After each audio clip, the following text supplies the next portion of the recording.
Ollie, a victory right from the top draw. What was it like on the field? Yeah, great win for us. Obviously, brilliant atmosphere from the fans there, sort of driving us on towards the end, and we sort of implemented a game plan, pressed them quite high early on, and we sort of created a few chances.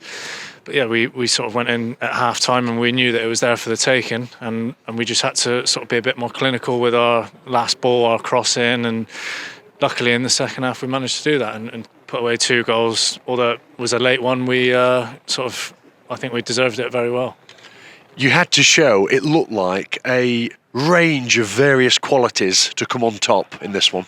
Yeah, they're a very good team. They've got a lot of threats aerially and technically, and we need to sort of nullify those. And we stopped a lot of crosses coming in the box today. I think we made them play along their back line quite a lot, and we stopped them breaking it through the lines, which they like to do, and we sort of nullified all their threats, and they probably had 1 or 2 shots on target, or Pimmy's had to make 1 or 2 saves, and I think that's a testament to the way we set up today and the personnel that we sort of pressed them, we stopped them from doing what they were doing, and everyone was played really well today.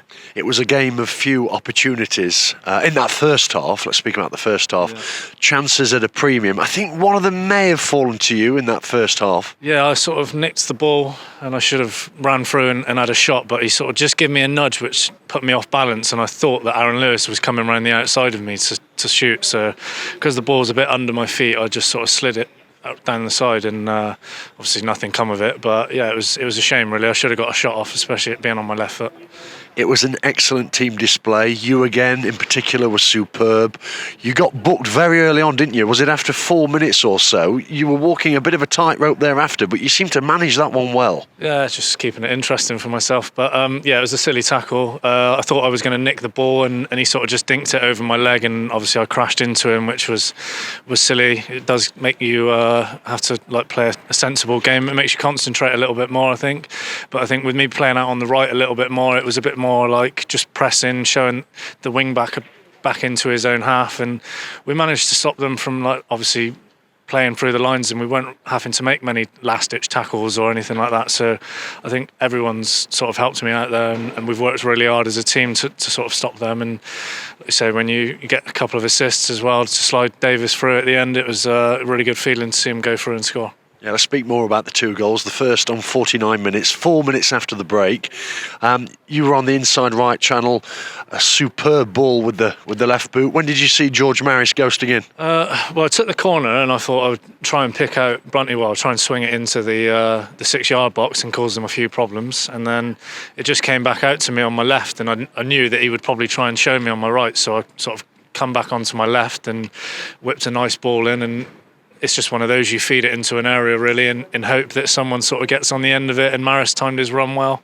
I told him that the lad who was marking him sort of likes to get tight, so give him a nudge, and he managed to break free, and he arrived onto it perfect timing and fired it past the keeper, which was lovely to see. And then thereafter, the game seemed to really explode into life in the last 10 minutes, didn't it? Because they had a couple of opportunities, one really good one, which forced a fine save from Christy Pym. And then back at the other end, Davis Keeler-Dunn had a chance before he eventually got the second. Yeah, I think when that amount of time gets put on in extra time or added time, it's it's going to be a bit gung-ho. Then they're going to be sending boys forward. They've got quite a few big lads that they can send up and sort of win flick-ons, and we had to defend it. And then at the end, Pimmy's made a good save. Davis probably should have hit the target because he'd already done the hard work, but I think he just lost his bearings a little bit and scuffed it. If he'd have held on to it a couple more seconds, I was actually trying to catch up with him down the side, and I would have had to tap him, but it was it wasn't to be. And then in the last minute or so, high ball comes up, they sort of have a sloppy touch at the back, and I managed to just drop it over for Davo to run through and slide one in, which was brilliant to see. Obviously our fans down in the far corner there, it was brilliant for them to see, and obviously it gets the crowd going for the next game.